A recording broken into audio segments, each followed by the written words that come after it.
Hello, viewers. Here I am to review Mad Men Season 1. Very interesting show. Very, very interesting. It is based on the 1960s. It starts in March 1960. It was critically acclaimed and hailed as an all-timer. Certified hood classic, as some would like to call it, for its historical accuracy and incredible acting talent. And its Season 1 averaged 900,000 viewers, and that's exactly what we're going to be talking about, Season 1.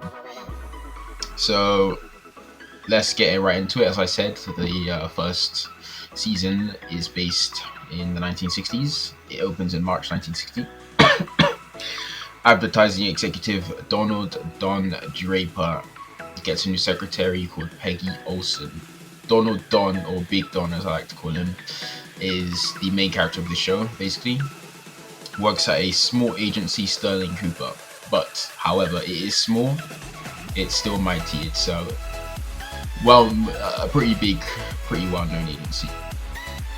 So yeah, let's get into it. Peggy. Well, I'm not gonna go for episode by episode because it's pretty long, and yeah, almost an hour per episodes, which is just ridiculous. That's like longer than 2 movies in one. So we'll just go by character, and then I'll describe the overarching plots. So we'll go with Peggy. Don is quite nice towards Peggy, but that's about where it stops. Peggy's getting bullied by Joanne Holloway, one of the secretaries, who's also very a little bit promiscuous, let's say. Peggy is also getting sexually harassed by male colleagues, very historically accurate. And by the end of the second episode, I believe Peggy sleeps with the junior accounting manager at his bachelor party. So my guy was gonna get married. It was the day before his marriage. He decides to cheat on his wife with Peggy, which is ridiculous. There is so many cases of cheating in this show. It's a bit crazy. Don going on to cheating. Don cheats on his wife as well because he can't handle can't balance his life properly. With this is actually a beatnik artist named Midge Daniels. So obviously hippies didn't exist at the time, so beatniks were still roaming and prowling, and of course Don cheats on his wife, as you do.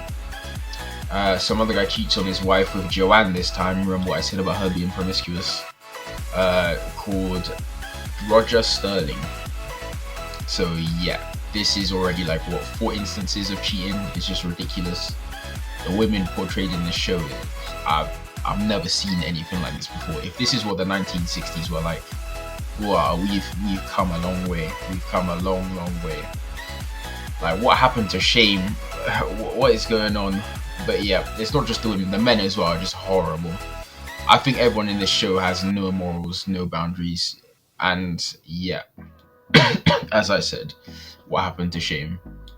And it's not just a one-time thing. They keep cheating throughout like the entire series. Cheat after, like, it's just crazy stuff. But one thing I'd also like to get into is the Nixon versus Kennedy election. This is actually pretty significant because if they want Nixon to win, they're campaigning for Nixon. They're doing everything in their power to get Nixon to win. Because if Kennedy wins, then it'll be a big blow to the company and America as a whole, because Kennedy's trying to get rid of cigarettes, or sort of put more of a restriction to cigarettes, which cigarettes was like basically 50% of the whole consumerism market. Cigarettes were getting like devoured, defiled. Like, cigarettes are crazy. Most of America's money is probably coming off cigarettes. The amount of people that were smoking them, it was insane. And Kennedy trying to stop that, I'm sure he had a lot of opposition. And the studio at Mad Men, or the not studio at Mad Men, sorry.